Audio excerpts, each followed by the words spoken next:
Muy buenas tardes. Muchas gracias por unirse a esta sesión del Club de Ópera de Cine Colombia.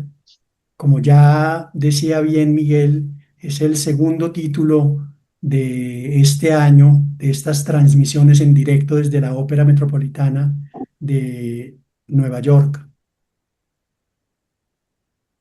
Y entonces la invitación de esta tarde es a participar en esta introducción a Tristán e Isolda de Richard Wagner. Empecemos viendo este corto promocional de lo que veremos este sábado.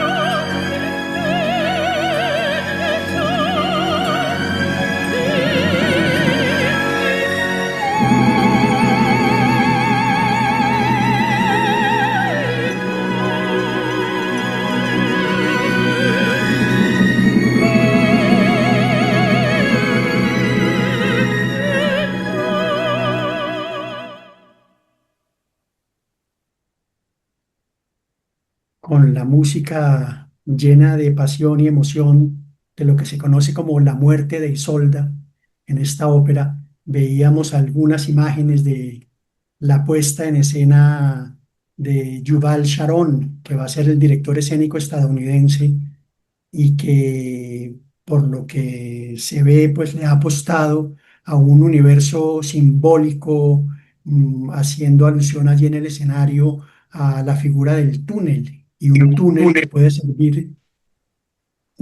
que puede servir de comunicación entre lo mítico y lo real, entre la vida y la muerte, y entre el amor y el desamor. Richard Wagner, nacido en 1813, fallecido en 1883,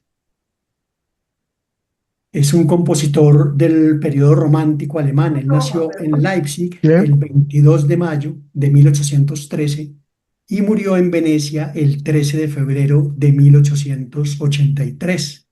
Es un personaje al mismo tiempo repudiado y amado, lleno de controversias en su vida, una persona de trato difícil para muchos, pero generaba también al mismo tiempo adhesiones fanáticas a su nombre y a su arte. La obra de Wagner ejerció gran influencia en la música de su tiempo y también en generaciones posteriores. Es sin duda uno de los grandes compositores de ópera de la historia y hay una particularidad en él. Con Wagner es muy fácil. Cuando estamos ante una ópera de Wagner, sabemos que él mismo escribió el libreto. Sobre eso no hay ninguna excepción. Escribió 13 óperas, las compuso y además escribió los 13 libretos de sus óperas.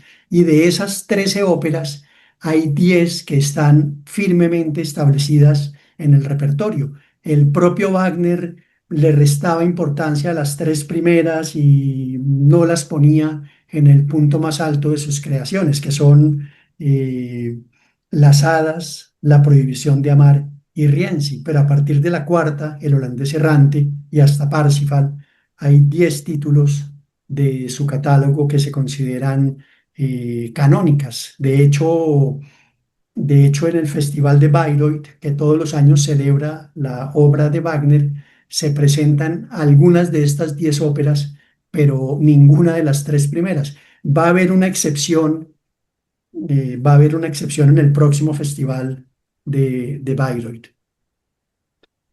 Algunos hechos salientes en la vida accidentada y difícil y llena de inconvenientes de Richard Wagner. Por ejemplo, vale la pena mencionar la época en la que tuvo el cargo de director musical en la corte de Dresde, que era un cargo importantísimo en Alemania, pero cuando se dieron las revueltas de 1848 en París, esta fiebre revolucionaria se extendió por Europa entre pueblos que deseaban la libertad y seguramente deponer las monarquías vigentes. Y Wagner participó activamente en estas revueltas de Dresde que tuvieron su punto culminante no en 1848, sino en mayo de 1849. participó de manera tan activa que llegó a firmar, por ejemplo, la solicitud de unas granadas para el grupo de revolucionarios y al final, como la revuelta no tuvo éxito, tuvo que huir, escaparse e irse al exilio. Lo persiguieron las autoridades y publicaron, como a la mejor manera del lejano oeste, publicaron retratos del compositor y avisos de se busca, pidiendo y alertando que si alguien lo veía, por favor lo entregara a las autoridades. Por eso estuvo en el exilio más de 10 años y se fue para Suiza. Precisamente durante su exilio en Suiza, en esa época fue cuando compuso Tristana e Isolda, que es la novena ópera de su catálogo. También es importante la amistad con Franz Liszt, que se vio resquebrajada precisamente cuando Wagner se interesó en la hija de Franz Liszt, que se llamaba Cosima, sobre todo porque ella estaba casada con un famoso pianista y director de orquesta llamado Hans von Bülow, que pues fue burlado abiertamente por Wagner y por Cosima, y finalmente Cosima terminó abandonándolo para irse con Wagner. También es importante mencionar cómo en la década de 1860 el rey Luis II de Baviera se acerca a Richard Wagner y le tiende la mano en un momento de gran dificultad. Hay que mencionar igualmente el primer ciclo del Anillo del Nibelungo, que es ese ciclo de cuatro óperas que son El oro del Rin, La Valquiria, Siegfried y El ocaso de los dioses, que conforman el Anillo del Nibelungo o la tetralogía, como también se le denomina, que se presentó por primera vez en forma íntegra en Bayreuth, Baviera, Alemania, en 1876, un teatro que sigue existiendo. También, y este es uno de los puntos más ásperos cuando se habla de la figura de Wagner, es que 50 años después de su muerte, por lo menos Wagner no participó porque ya había muerto hace 50 años, pero Hitler va a convertir a Wagner en uno de los símbolos del mundo nazi, porque era sumamente admirador de las óperas de Richard Wagner. Y esto pues ha sido fuente de conflictos y de muchos debates. Acá vemos a Richard Wagner con Cosima Liszt, que va a ser su segunda esposa. Él se había casado inicialmente con Mina Planner, una relación llena de conflictos y dificultades, y esta fotografía muestra ese segundo matrimonio que va a durar hasta el final de su vida. Y esta es la fachada del Teatro de Bayreuth. Les decía que en ese Teatro de Bayreuth, que cada año hace un festival en torno de las óperas de Wagner, suelen tocarse las 10 óperas que se conocen como las óperas del canon wagneriano, suprimiendo, como ya les mencioné, las tres primeras, que el propio Wagner las veía con algo de desprecio. Pero este año se cumplen los 150 años de Bayreuth y van a ser una excepción. Anuncian que por primera y única vez se va a presentar Rienzi en esta sala, que es la tercera ópera de Richard Wagner. Tristana e Isolda, como ya dijimos, fue la novena ópera que compuso Wagner. La escribió entre 1857 y 1859, cuando estaba en sus años de exilio en Zúrich, en Suiza. Él llegó allí, como ya dijimos, huyendo de las autoridades alemanas. El peligro de que lo capturaran era que tal vez podían imponerle una condena incluso a muerte. Entonces Wagner tenía razones serias para huir y permanecer en el exilio. Mm, ¿Qué estaba pasando en ese momento específico de la década de 1850 en la vida de Wagner como compositor? Estaba trabajando en su ciclo monumental del Anillo del Nibelungo. Como ya dijimos, consta de cuatro óperas. Ya había compuesto El oro del Rin y La Valquiria y estaba inmerso en el trabajo del tercer título, Siegfried, pero empezó a preocuparse, él que en realidad era tan poco pragmático para muchas cosas, empezó a preocuparse porque se dio cuenta que desde 1850, hacía 7 años, no estrenaba ninguna ópera. Había estrenado Lohengrin en Weimar gracias a su amigo Franz Liszt y llevaba 7 años sin estrenar absolutamente nada porque las dos óperas que tenía listas eran los dos primeros títulos del Anillo del Nibelungo y él no quería hacer un estreno aislado de esas obras, sino que su gran sueño era presentarlas en un gran festival, los cuatro títulos en días diferentes. Entonces tomó la decisión supuestamente pragmática de empezar a componer algo más manejable y que le requiriera menos tiempo. Pero el resultado es que empezó a trabajar en Tristana y Isolda, que también es una obra muy, muy compleja.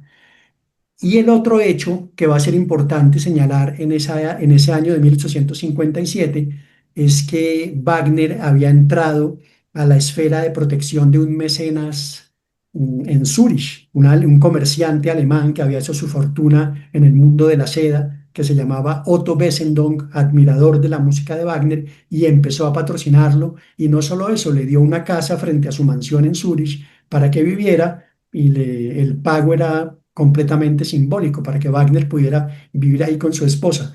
Pero Wagner, ni más ni menos, se enamoró de la esposa de su mecenas, de Matilde Wesendonck, que va a ser el motor emotivo de la composición de Tristán e Isolda. Va a abrir un diario único y exclusivo para escribirle mensajes a Matilde y fue claramente la fuente de inspiración de su ópera extraordinaria. Acá vemos a Matilde Bessendonck retratada en 1850.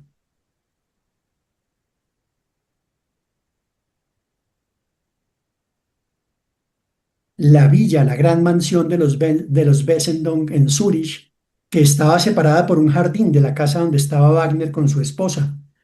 Entonces empezaron a circular mensajes sospechosos de ida y vuelta por ese jardín y era una nutrida correspondencia amorosa entre Matilde y Richard Wagner.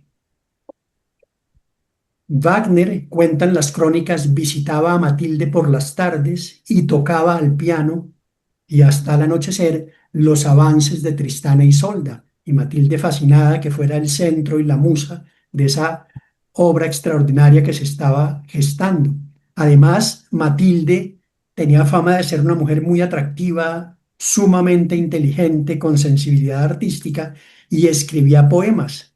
Y Wagner escribió 5 canciones basados en poemas de Matilde Wesendonck y algunos de los materiales musicales que aparecen en esas canciones vuelven a aparecer en la ópera Tristana y Isolda. De hecho, Wagner normalmente es considerado como un gran compositor de óperas, pero no frecuentó los otros géneros musicales o no fue parte importante de su logro artístico. Pero cuando se habla por fuera de la ópera de Wagner de obras importantes, allí están las 5 canciones sobre poemas de Matilde Wesendonck.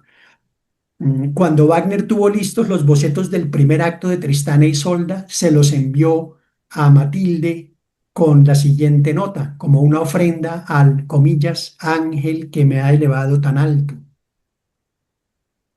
Mina, la esposa de Richard Wagner, ya estaba desesperada de ver esos amoríos y ese secretismo y esas reuniones a escondidas y detectó e interceptó uno de los mensajes amorosos que le enviaba Wagner a Matilde y ahí pues quedaba en evidencia, había unas frases exaltadas, amorosas, se armó un gran escándalo, Mina se puso furiosa, se enfermó además, ella sufría del corazón y ahí tuvo una crisis por toda esta situación, pero lo curioso es que la reacción del mecenas fue bastante serena. Al parecer, y muchos biógrafos están de acuerdo, esta exaltación amorosa de Richard Wagner y Matilde era sobre todo un amor espiritual, mucho más que un amor físico y carnal, y aparentemente el esposo estaba tranquilo por esa situación y él decía que su mujer Matilde lo tenía al tanto de esa relación. De hecho, cuando Wagner y Mina tienen que abandonar la casa en medio del escándalo por la reacción pues celosa y que tuvo Mina, ¿quién va a seguir financiando la vida y el arte de Wagner? Pues el propio Otto Wessendonck. Entonces, con estas circunstancias, lo que ocurre con Tristana y Isolda es que Wagner va a componer el primer acto en Zúrich, cuando tiene que abandonar la casa, se van a Venecia huyendo de las habladurías y en Venecia compone el segundo acto y luego de regreso a Suiza, pero ya instalado en Lucerna, va a componer el tercer acto. Le escribió a su amigo Franz Liszt la siguiente carta, comillas. Ya que no he conocido en la vida la verdadera felicidad del amor, quiero levantar un monumento al más bello de los sueños en el cual ha de satisfacerse de principio a fin ese amor.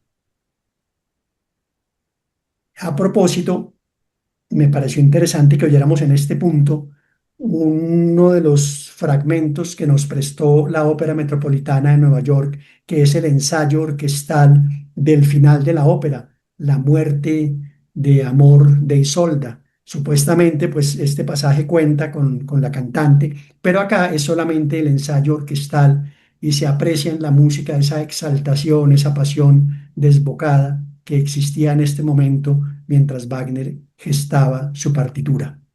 Es Yannick Nézet-Séguin, el director musical del teatro, a quien veremos dirigiendo la orquesta.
Este pasaje está dominado por un leitmotiv que es un leitmotiv que Kurt Weill denomina pasión fatal. Ya vamos a hablar en más detalle del leitmotiv, pero esencialmente son ideas musicales concisas que están asociadas a diferentes elementos del drama. Puede ser un objeto, puede ser un personaje, un sentimiento.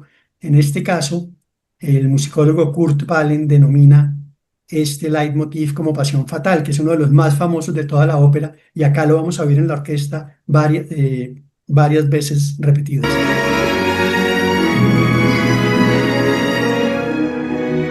Y una segunda vez.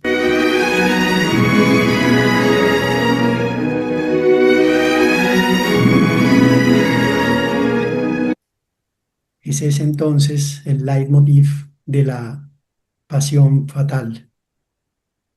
Tristana e Isolda, terminada en 1859, solo pudo ser estrenada en Múnich en 1865.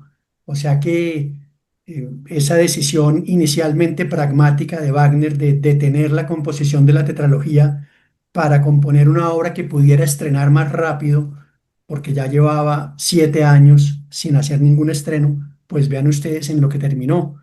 Solo va a poder estrenar Tristana e Isolda en 1865. Entonces ya habían pasado 15 años desde el estreno de Lohengrin y esto se pudo hacer gracias al generoso patrocinio de Luis II de Baviera, otro personaje en sí mismo llamado muchas veces el Rey Loco, porque al final de su reinado fue retirado, se le consideró incapaz, se le declaró demente y terminó muriendo ahogado en un lago en una situación que aún hoy en día es motivo de debate. Lo cierto es que Luis segundo de Baviera accedió al trono de forma inesperada y temprana y desde los 15 o 16 años había podido oír Lohengrin de Wagner y se había enamorado de la música del compositor y tan pronto accedió al trono, pues lo mandó buscar y le dijo que quería liberarlo de todos sus problemas y angustias cotidianas para que pudiera dedicarse a la composición. No fue tan idílica la relación, hubo problemas, pero sin duda fue una persona fundamental en el patrocinio de los proyectos de Richard Wagner, entre ellos el estreno de Tristán e Isolda en Múnich. Es una ópera en tres actos, cantada en alemán. La duración propiamente de la obra es cercana a las 4 horas. Se estrenó el 10 de junio de 1865 en la Ópera de la Corte de Múnich. El libreto, como es habitual, escrito por el propio Richard Wagner y está basado en un poema medieval que se llama Tristán, de Gottfried von Strasburg, o si se quiere, Godofredo de Estrasburgo, que es exactamente lo mismo, pero Wagner también se basó en otras fuentes. Era muy habitual también en el compositor que él leyera fuentes distintas, incluso autores que habían retratado el mito en el siglo XIX, y él finalmente pues termina haciendo una versión personal. Acá vemos en un documento bellísimo del siglo XIV, que es el Codex Manesse, que se conserva en la Universidad de Heidelberg, que es un manuscrito importantísimo que reúne a muchos de los principales poetas y cantores de la Edad Media en Alemania. Es un documento que tiene ilustraciones bellísimas como esta que vemos acá, y acá muestran al personaje Godofredo de Estrasburgo, Gottfried von Strasburg, mm, y tiene los textos poéticos. Se sabe que algunos de esos textos de algunos de los autores también tenían música, pero la música no está en este manuscrito conocido como el Codex Manesse. Este es el Teatro de Múnich, donde se hizo el estreno de Tristán e Isolda, el interior de la sala y el cartel de esas funciones que se hicieron en 1865, y aquí hablan de Tristán, que se llamaba Ludwig Schnorr von Carolsfeld. Ya hablaremos más adelante de él porque pasó algo particular. ¿Y quién hizo el papel de Isolda?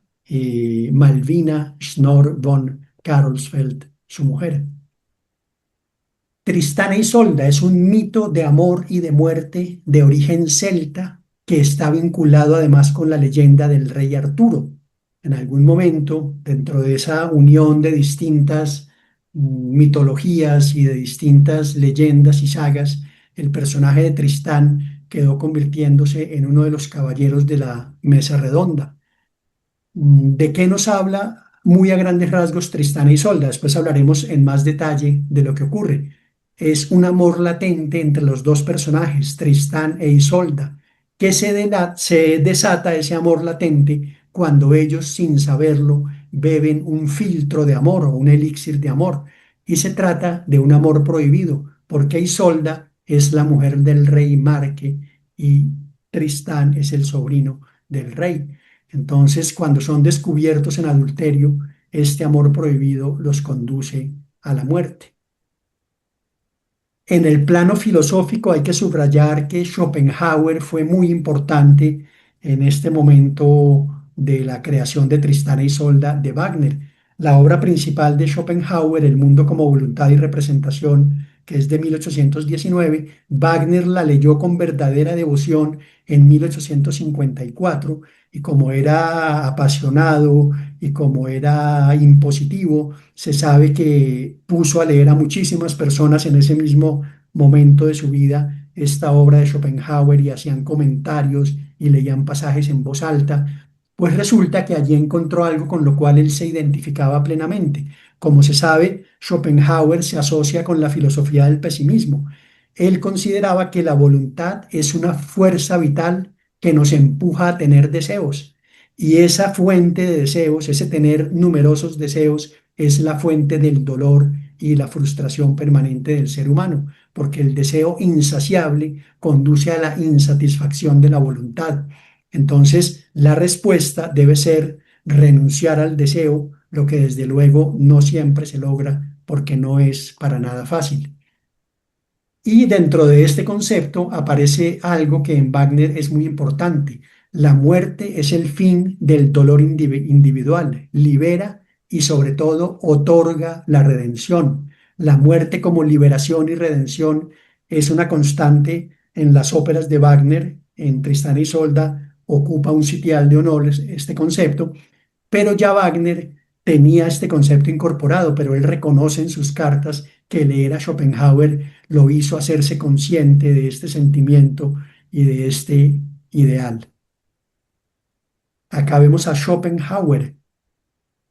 Wagner trató de reunirse con él, pero Schopenhauer estaba en una época de su vida que ya estaba viviendo bastante aislado y además él declaraba que prefería la música de Mozart y de Rossini.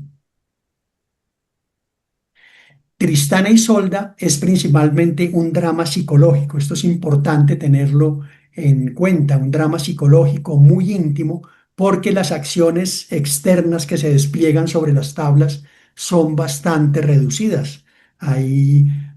Por ejemplo, cierta actividad cuando Tristán y Isolda son descubiertos y llega la comitiva del rey Marque y ahí hay una disputa. Al final del tercer acto también hay unas disputas, pero esencialmente lo que nos cuenta la ópera es un drama psicológico e íntimo que se centra fundamentalmente en los estados interiores de los dos protagonistas. Permanentemente el texto y la música están explorando las emociones de Tristán e Isolda, sus temores, sus deseos y sus anhelos. Uno de los ideales de Richard Wagner a partir de cierto momento de su carrera era lograr la construcción de un drama musical fluido que se desarrollara sin ningún tipo de interrupciones sobre el escenario, y esto reñía con la ópera más tradicional al estilo italiano, que suele denominarse como la ópera de números.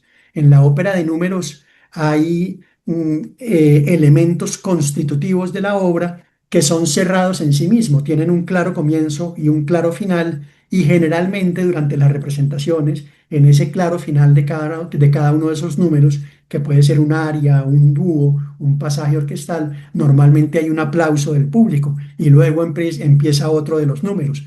Wagner quería hacer una fusión entre todos estos elementos de la ópera para que el drama fluyera sin ese tipo de interrupciones, y lo va a lograr verdaderamente en varias de sus óperas. Tristán e Isolda es uno de esos ejemplos, El Anillo del Nibelungo, las cuatro óperas también ejemplifican este deseo, y su última ópera, Parsifal, igualmente es culminante en este obtener un fluir permanente del drama sobre el escenario. Hay un hecho curioso: cuando Wagner llega al exilio en Suiza, pasó varios años sin componer absolutamente nada. Es ese mismo periodo en el que no había estrenado nada nuevo después de Lohengrin, y por el contrario se puso a escribir una serie de ensayos teóricos. Y lo que llama la atención es que en esos ensayos teóricos fijó algunos de los propósitos que él va a llevar a cabo en sus óperas, que va a empezar a llamar dramas musicales. Y Wagner, en lugar de hablar de libretos de ópera, hablaba de poemas. Primero entonces forja la teoría y luego lleva esa teoría a la práctica. Destaquemos dos de los elementos que él planteó teóricamente previamente. Uno de ellos es lo que él denominaba la obra de arte total, que en alemán es Gesamtkunstwerk. Y con este concepto él se refiere al drama musical, a lo que él concebía como drama musical, como un todo indivisible, y un todo indivisible que tiene mayor importancia que las partes individuales que lo conforman. Y esas partes pues son música, acción dramática, poesía, gesto y todos los elementos ricos y variados que participan en una representación operática. Otro de los conceptos que él va a postular es el leitmotiv. Él ya había utilizado el leitmotiv o motivo recurrente o motivo guía en óperas anteriores, pero a partir de la tetralogía y de Tristán e Isolda, este concepto de leitmotiv va a ser mucho más importante y mucho más desarrollado en la obra wagneriana. Mm, Cuando uno se enfrenta a la ópera Tristán e Isolda, lo primero que oye es su magnífico preludio orquestal, que es el que inicia el drama. Se ha convertido en una pieza emblemática de la historia de la música, porque Tristán e Isolda tiene una importancia capital en la historia musical por una serie de atrevimientos desde el punto de vista de la armonía que Wagner se tomó. Este asunto puede ser un poco técnico, pero vale la pena abordarlo y hay elementos y conceptos que uno puede asimilar y comprender. ¿Qué podríamos decir de la música de Tristán e Isolda y en particular del preludio? Que es una música en la que se aplica un intenso cromatismo, es decir, no hay una tonalidad fija en la que uno pueda decir que está la obra, sino que va navegando entre distintas tonalidades. Se presenta en la obra una sucesión de disonancias que no se disuelven sino parcialmente. ¿Qué quiero decir con esto? Cuando normalmente en la música hay un acorde disonante, normalmente el oído esperaría un momento de reposo y de descanso con una consonancia, pero en Tristán e Isolda se genera una música de gran tensión, inquieta, que no parece hallar reposo y por eso algunos teóricos hablan de la melodía infinita en este tipo de óperas de Richard Wagner. Oigamos lo que nos explica al respecto el gran director de orquesta Simon Rattle.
1857, Wagner, Tristan and Isolde.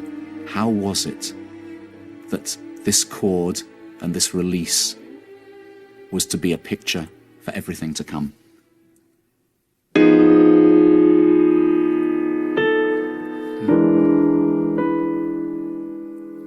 Tonality was as much part of its social time as perspective was a part of the structure of painting, as the hierarchical social order was of its political time.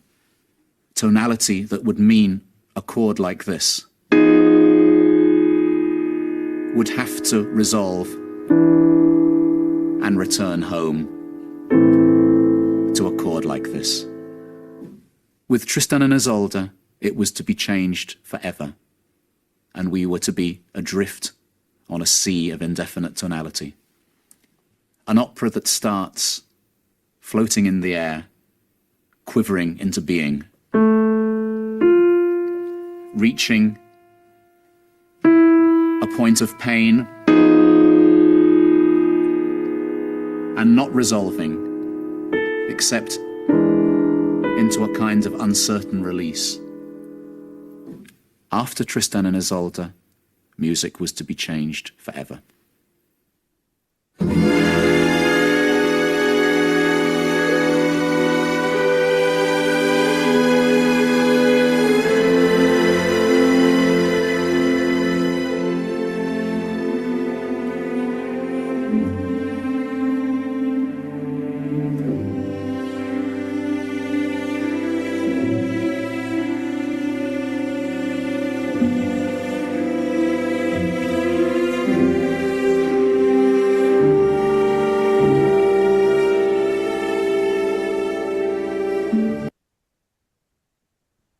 Acá quiero mostrarles un aspecto.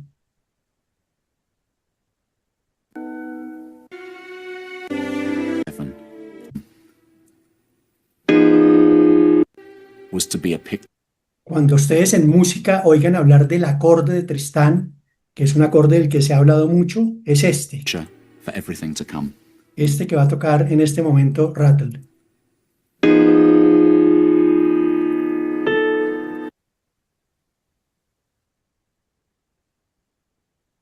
Que ha sido objeto de discusiones y debates, porque, como lo decía Rattle, pues planteaba no solamente ese acorde, sino la partitura, toda una serie de audacias en el campo armónico. Hay que decir que Wagner llevó el uso del leitmotiv a niveles muy elevados, pero no fue el primero en utilizar este recurso en la ópera. Ya había antecedentes, por ejemplo, él admiraba mucho las óperas de Carl Maria von Weber y él ya había experimentado con ese recurso en algunas de sus obras. Wagner lo empieza a utilizar de manera muy clara desde El holandés errante, pero en obras posteriores como Tristán e Isolda, la tetralogía, este recurso se va a convertir en un verdadero tejido, en un verdadero entramado de juegos de significado, porque como los leitmotiv están asociados a elementos de la ópera, entonces todo este soporte que muchas veces hace la orquesta se convierte en un factor dramático muy importante dentro de las óperas wagnerianas. En los dramas wagnerianos se encuentran leitmotiv relacionados con diversas categorías. Ya habíamos dicho, hay personajes, objetos, lugares, acontecimientos, conceptos, emociones. A Wagner no le gustaba utilizar el término leitmotiv, aunque lo utilizó algunas pocas veces, y tampoco les dio nombre. Esto ha sido el objeto de estudiosos posteriores que al oír una idea concisa, específica y estudiar la obra, pues terminan determinando, por ejemplo, que ese leitmotiv se asocia al amor, se asocia a la espada, pero Wagner no los denominó, no les puso un nombre específico. Wagner prefería referirse, en lugar de leitmotiv, a frases como momentos melódicos de sentimiento o temas básicos. La popularización del término leitmotiv se debe sobre todo a Hans von Wolfsoggen, que era un musicólogo admirador de Wagner, que en 1876 escribió la Guía del Anillo del Nibelungo. Él no acuñó el término leitmotiv, ya se venía usando desde la década anterior, pero sí se acepta que con este título y con este libro se volvió una palabra popular y usual en el vocabulario de la gente, y además bautizó algunos de los leitmotiv. Como hay tantos estudiosos que han abordado este tema, a veces la terminología no coincide. Puede que un estudioso denomine un leitmotiv de una determinada manera y puede que otro lo llame de una manera distinta. Muchas veces coinciden, también es cierto. Vamos a oír parte de ese preludio orquestal de Tristán y Isolda a continuación, y vamos a señalar tres leitmotiv que están presentes en este comienzo. Estamos siguiendo en este caso las indicaciones de Kurt Palen.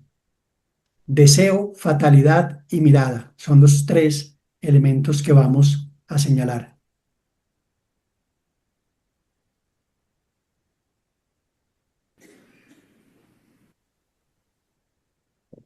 El leitmotiv del deseo es el inicial, es lo primero que oímos en la ópera y lo va a tocar tres veces. Es el siguiente. Comienzan los violonchelos y después se unen los vientos de madera.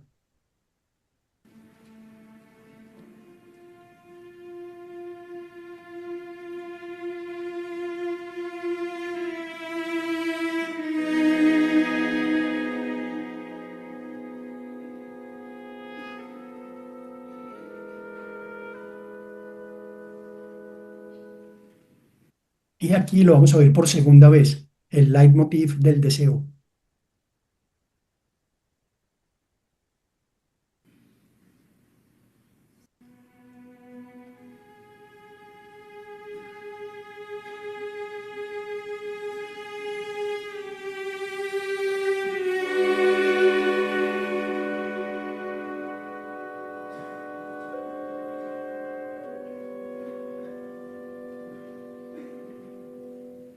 Y lo va a tocar una vez más.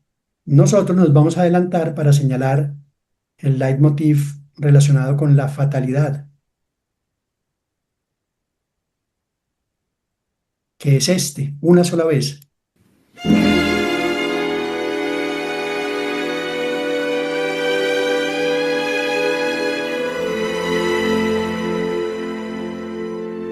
E inmediatamente después, con los violonchelos, la mirada, el leitmotiv de la mirada que va a jugar un papel importante en la ópera, como ya veremos.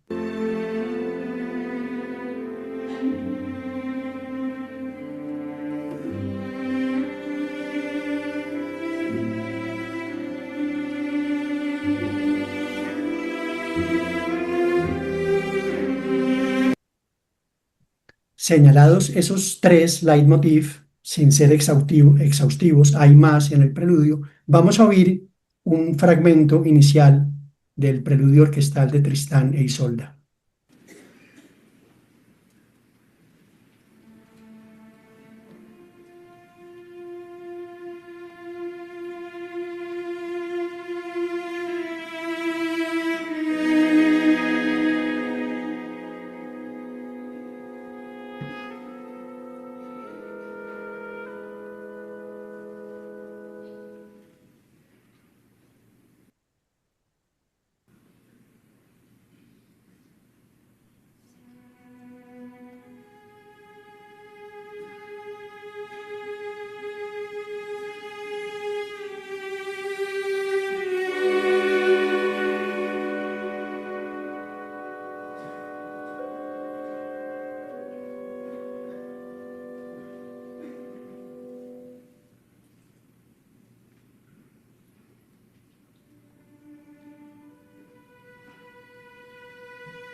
Es importante mencionar cuando se habla de Wagner de las particularidades del cantante wagneriano, porque para óperas como estas, por ejemplo, aparte de la sutileza y toda la técnica de canto muy sólida, deben tener características esenciales, por lo menos dos de ellas, gran fortaleza y gran resistencia, porque en esta ópera tan extensa muchas veces ellos permanecen en escena por largos periodos y deben cantar de una manera, digamos, muy elocuente y muy exaltada,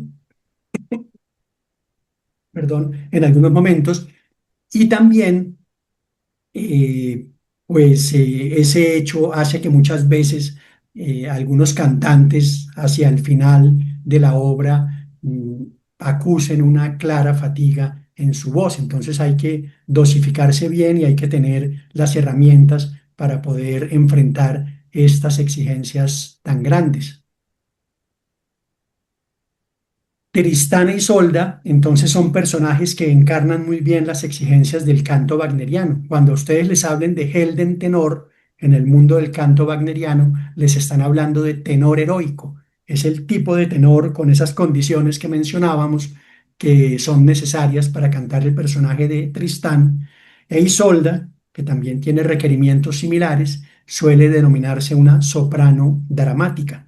Y muchas veces, obviamente hay melodías, pero muchas veces el canto wagneriano, por pasajes extensos, se detiene en lo que se llama una declamación emotiva. Es un tipo de canto que tiene algún elemento de habla, algún elemento de canto, es un punto allí intermedio con el que el oído termina familiarizándose.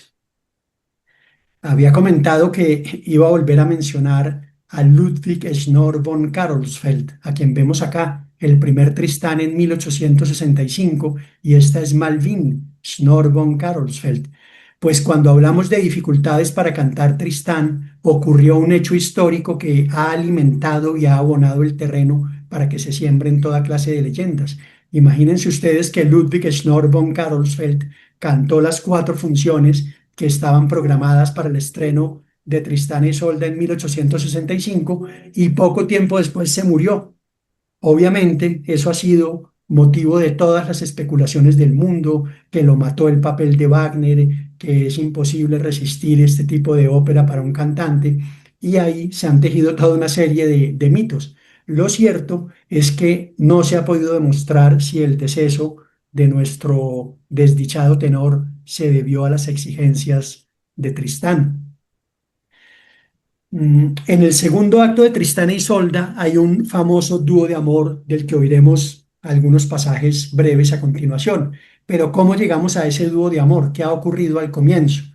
En Tristán e Isolda comienza con un viaje en el cual Tristán, que es sobrino del rey Marque, está llevando a Isolda, que se va a casar con su tío, el rey Marque. El rey Marque está en Cornualles, que es la región de Cornwall, hoy en Inglaterra, y Isolda es una princesa irlandesa. Entonces Tristán está cumpliendo la misión de llevar a Isolda a casarse con su tío, pero hay toda una historia que ocurre antes de la ópera y que se evoca en algunos momentos durante la ópera. Resulta que en el pasado, Tristán, durante un combate del rey Mark contra su enemigo, resulta enfrentándose al prometido de Isolda, que se llama Morold, y Tristán lo derrota en combate y lo mata, pero queda malherido después de ese combate, y como él sabe que Isolda, la que era la prometida de a quien él ha asesinado, tiene dotes curativas, se presenta bajo un nombre inventado para que ella lo cure. Y en efecto, Isolda lo cura, pero en el trámite se da cuenta de que Tristán es el asesino de Morold, porque ve una serie de evidencias que le hacen tener la certeza de que Tristán ha sido quien lo asesinó. Sin embargo, aquí les decía que el leitmotiv de la mirada es importante, porque Isolda cuenta que se iba a vengar, pero cuando ya había tomado la decisión de vengarse, siente una mirada significativa de Tristán y ellos se miran, y esa mirada es el reconocimiento de lo que después se va a saber, un amor latente entre los dos. Entonces, Isolda en este viaje a casarse con el rey Mark, está resentida con Tristán, porque no entiende por qué Tristán simplemente no se casa con ella en lugar de haber propuesto que Mark se casara con Isolda. Entonces, en una conversación que tienen, Isolda le hace estos reclamos y le ordena a su acompañante, que se llama Brangan, que les prepare un brebaje mortal, que ella va a hacer que Tristán se lo tome y ella después se lo va a tomar. Pero Brangan no le hace caso y en lugar de un filtro de muerte, les prepara un filtro de amor. Y al tomarse ese filtro de amor, pues el amor latente entre ellos se desata y se genera esta relación prohibida que finalmente los va a conducir a la muerte. Pues en el acto segundo ya los vemos convertidos en amantes en el reino de Cornualles del rey Marque. Han aprovechado que el rey se ha ido de cacería y han puesto una de estas citas furtivas al abrigo de la noche. Eso es muy importante también en Tristán e Isolda, el concepto de la noche y el día. La noche como refugio del amor, como protección de los enamorados, y el día como un lugar de falsedades y como un lugar que amenaza y pone en riesgo el amor prohibido. Vamos a oír, como les decía, dos breves momentos de ese dúo de amor del segundo acto que corresponde a la puesta en escena y a los cantantes que veremos este sábado, que cantan Tristán e Isolda, rapto del mundo a las celestiales alturas, y allí se cantan mío y tuyo, mía y tuya, Tristán e Isolda, eternamente unidos. Es un pasaje de gran exaltación amorosa al comienzo del dúo de amor. Lise Davidsen, la gran soprano noruega que está llamada a convertirse una de las grandes Isoldas de la historia, y el gran tenor estadounidense Michael Spires como Tristán.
El dúo de amor es extensísimo, es de algo más de media hora y después ingresa en una segunda sección que es en efecto cuando aparece ese concepto de la noche y Tristán e Isolda cantan en conjunto.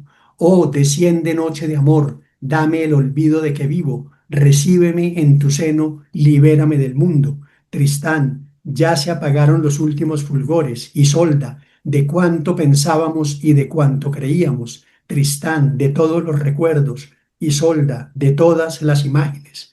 Tristán y Isolda en conjunto, divino crepúsculo, augusto presagio, disipa la horrible ilusión, libéranos del mundo. Están excitados porque va a empezar ni más ni menos que el mundo de la noche, que es el mundo de el reino de la protección de su amor. Vamos a oír este pasaje, pero antes quería subrayar que lo que canta inicialmente Tristán es un leitmotiv que se denomina himno de la noche, según Kurt Weill, y más adelante aparece el leitmotiv del día. Recordemos que ellos están invocando el crepúsculo y despidiéndose de ese mundo falso de la luz del día.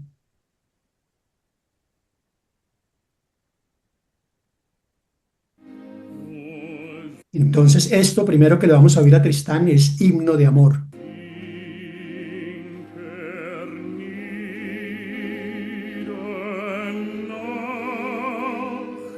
Ja Y noten acá en la flauta, debajo de las voces, se oye el leitmotiv del día. Va a sonar dos veces.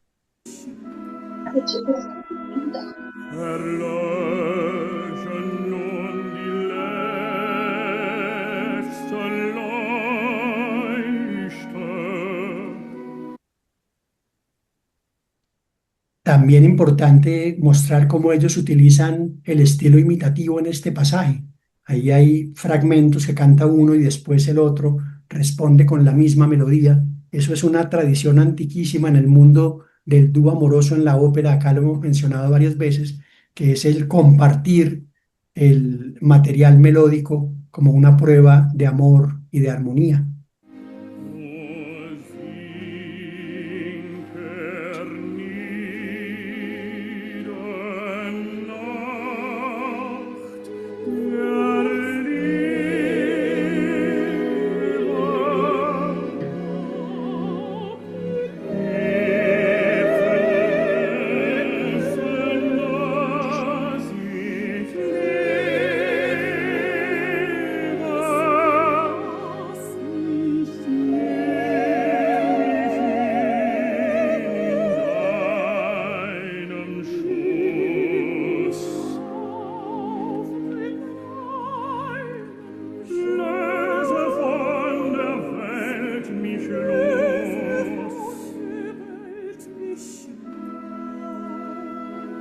Erlöschen nun die letzten Leuchte.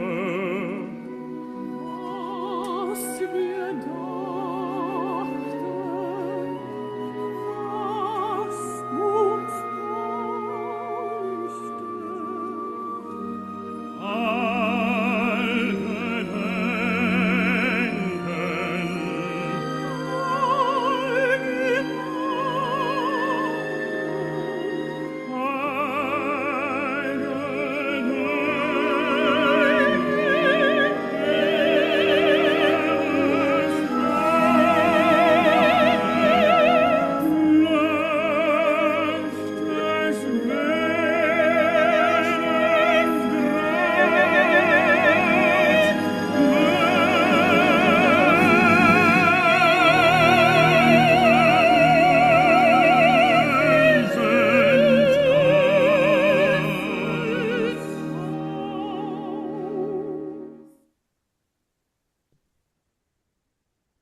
Pues Brangana, que es la dama de compañía de Isolda, primero ha tratado de oponerse al encuentro, pero Isolda no le hace caso. Y segundo, es la centinela de ese encuentro prohibido. Y en este extenso dúo de amor, cuando lo digamos el sábado, la vamos a oír cantando varias veces, advirtiendo que cuidado, que ya se va a acabar la noche y va a empezar el día, pero ellos no atienden esa alarma y resulta que Tristán tiene un enemigo que lo delata y el rey Marque llega en un momento inesperado y sorprenden a la pareja. Y eso va a generar un duelo entre quien delató a Tristán y el propio Tristán, y allí Tristán va a quedar herido gravemente. Sin embargo, pues el rey Marque, que quiere mucho a Tristán y obviamente también a Isolda, se siente profundamente decepcionado por esta doble traición que ha sufrido, no se la esperaba, y en un prolongadísimo monólogo, también en el segundo acto, pues hace toda una reflexión y un lamento de lo que acaba de ocurrirle. ¿Qué canta el rey Marque? La mujer de maravillosa belleza que me conquistara tu esfuerzo, se refiere a Tristán, ¿quién podría contemplarla? ¿Quién podría conocerla y con orgullo llamarla suya sin considerarse feliz? A la que mi voluntad nunca osara acercarse, a la que mi deseo con timidez y respeto renunciara, aquella cuyo señorío y gracia sublime mi alma debía confortar, a pesar de riesgos y enemigos, en calidad de novia real, me la trajiste. Le está diciendo a Tristán y le está haciendo un reproche. Oigamos un pasaje de ese monólogo del rey Marque y lo que vamos a ver al comienzo es un corno inglés con un leitmotiv que Kurt Palin denomina la consternación.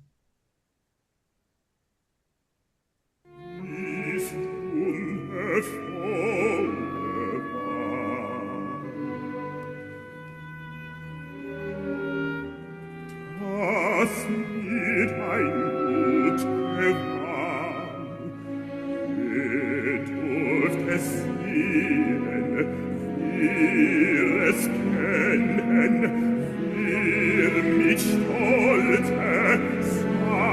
seines nennen, ohne Seelen sich zu preisen.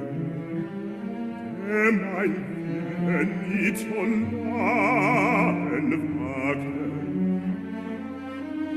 mein Wunsch vor Scheu enttragte, die so herrlich hold erhaben, mir die Seele muss verlassen. Gott weint und Gefahr, rief es sich erbraut, lag es mir dar. Además, es una muestra emblemática de lo que denominamos esa expresión emotiva del canto wagneriano que asume un punto intermedio entre el habla y la melodía. Entonces, el segundo acto termina con ese hecho trágico de que Tristán es herido por su propio delator y él, a pasar su convalecencia, viaja a su castillo de Careol en la Bretaña francesa. Eso dice el mito, porque en realidad el castillo de Careol es legendario, no existe en la realidad. Y cuando está allí, en medio de su desesperación y de los delirios que tiene por su enfermedad, se ilusiona con la aparición de Isolda, pero hace toda una serie de evocaciones y de memoria. Recordemos que buena parte de Tristán y Isolda es el viaje interior de los personajes hacia sus emociones, hacia sus sentimientos, sus anhelos, y este es uno de esos momentos típicos. Acá la puesta en escena, normalmente uno oye el corno inglés desde la orquesta, pero acá la puesta en escena decide poner al intérprete de este instrumento al lado de Tristán. Y la melodía que caracteriza ese corno inglés es una melodía triste que se va a convertir en un leitmotiv cuando Tristán evoca momentos de su pasado, como la muerte temprana de sus papás, a quienes no conoció. Dice: ella me interrogó un día, se refiere a la melodía. Ella me interrogó un día y aún todavía me interroga. ¿A qué si no fui consagrado yo al nacer? ¿Para qué destino? La arcaica melodía me lo contesta de nuevo, para desear y morir. No, no, es otro su sentido, desear, desear, desear hasta la muerte sin poder morir de deseo. Cuenta el triste Tristán, que a propósito la palabra Tristán viene de tristeza por las condiciones en las que él nació, completamente pues abandonado inicialmente por la muerte de sus papás que no pudo conocer y es adoptado por su tío Mark. Oigamos entonces un pasaje de este monólogo de Tristán que es extensísimo y es temido por los cantantes wagnerianos porque después de haber cantado mucho tiempo tienen que llegar a este pasaje de gran exigencia y de gran extensión, y solo los tenores más dotados llegan con la voz todavía en muy buenas condiciones a este momento de la ópera.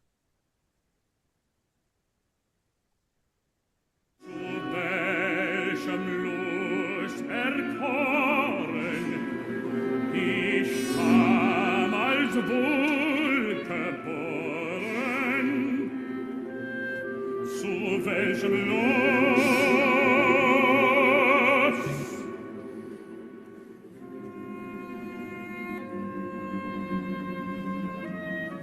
die alte Weise sagt mir es wieder.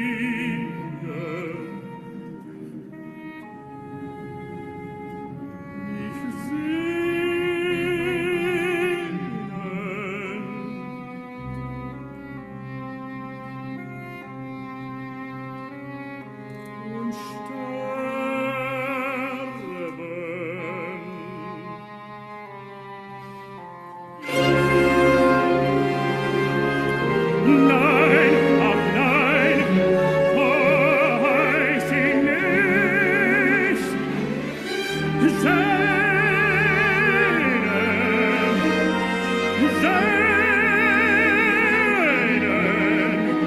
im Sterben mich zu sehnen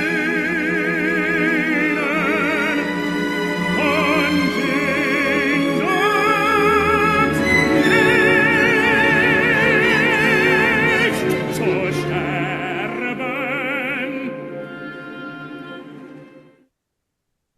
El director escénico va a usar con frecuencia lo que vimos acá, que es mostrar a Tristán como en dos dimensiones, mientras lo muestran como un convaleciente acostado, pero una proyección de él mismo haciendo el monólogo allá en el túnel que está presente en la puesta en escena.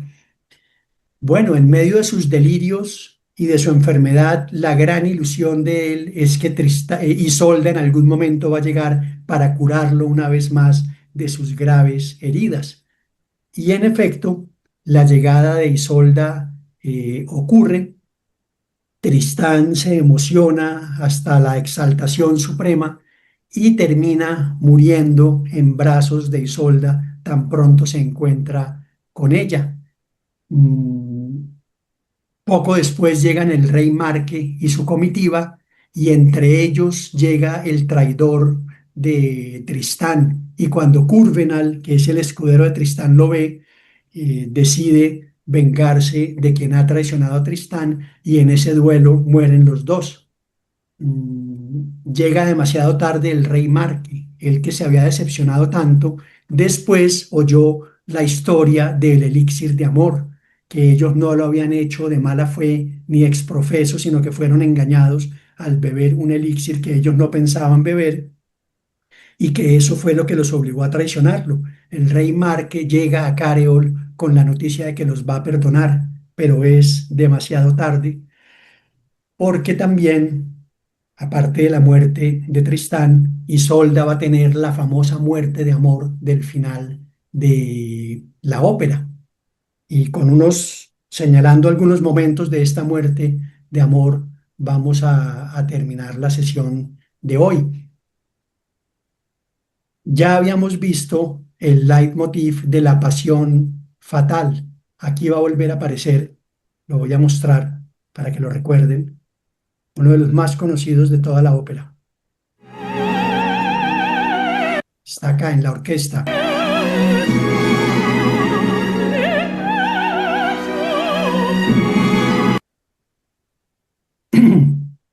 En el mundo wagneriano es fundamental este final porque pone en primer plano una de las categorías favoritas de Wagner en sus óperas, que es la redención del amor por medio de la muerte. Él ya tenía eso incorporado, recordemos que lo reforzó con las lecturas de Schopenhauer. Y acá es exactamente lo que ocurre. Isolda hace este canto amoroso de una gran emoción y de una gran intensidad para terminar simplemente muriendo de amor. ¿Qué canta? Esa clara resonancia que me circunda es la ondulación de blandas brisas, son olas de aromas embriagadores, cómo se dilatan y me envuelven. Debo aspirarlas, debo percibirlas, debo beber o sumergirme o fundirme en sus dulces fragancias, en el fluctuante torrente, en la resonancia armoniosa, en el infinito hálito del alma universal.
pero quería mostrarles un elemento que es bien interesante. En el dúo de amor, una parte que no vimos acá, pero que es conocida en el dúo de amor, el clímax del dúo de amor es interrumpido porque amanece y los amantes son sorprendidos. Oigan ustedes cómo suena ese pasaje en el que el clímax se interrumpe. Volvemos a la puesta en escena de Nueva York previa. Hemos usado dos puestas en escena, la que veremos el sábado y algunas escenas de una puesta en escena anterior, como es este caso.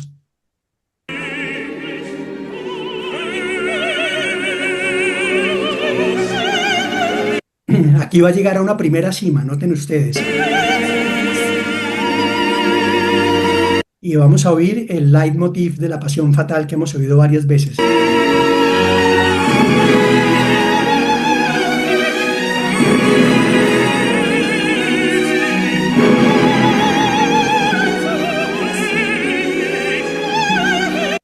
Y noten acá cómo la música empieza a construir a partir de tensiones lo que seguramente se anuncia como un clímax aún mayor que el que acabamos de oír.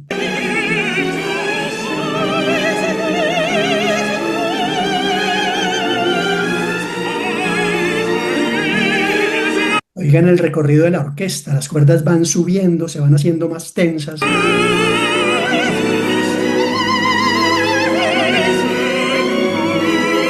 Y también en el canto, todo anuncia que nos están preparando un gran clímax más alto del que ya oímos un poco antes.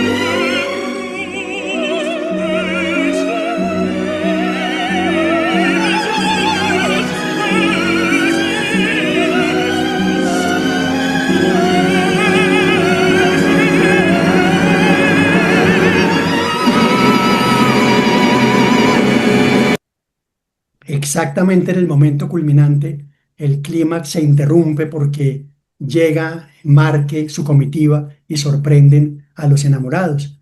Pero noten acá, por eso es tan interesante ese aspecto en la muerte de amor de Isolda, porque ella sí alcanza ese segundo clímax y lo canta junto con la orquesta con absoluta plenitud y emoción. Volvámoslo a oír.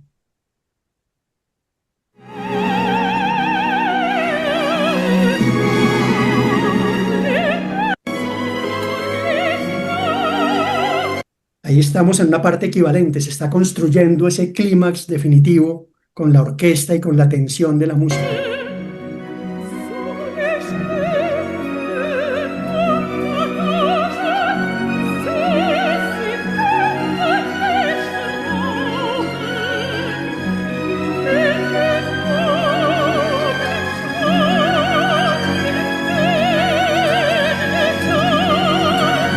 Y acá se realiza el clímax interrumpido del dúo de amor del segundo acto.